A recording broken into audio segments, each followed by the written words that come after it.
अध्यक्ष महाशय, पूज्य गुरुजन वर्ग आणि माझ्या बालमित्रांनो, आज मी तुम्हाला वृक्ष लागवडीचे महत्त्व 4 शब्दात सांगणार आहे.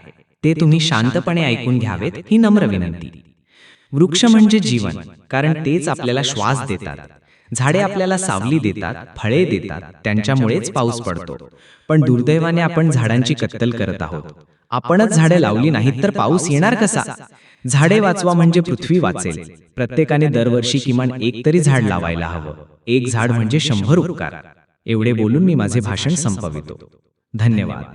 जय हिंद, जय महाराष्ट्र.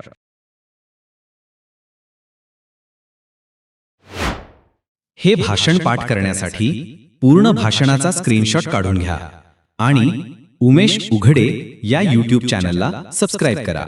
धन्यवाद.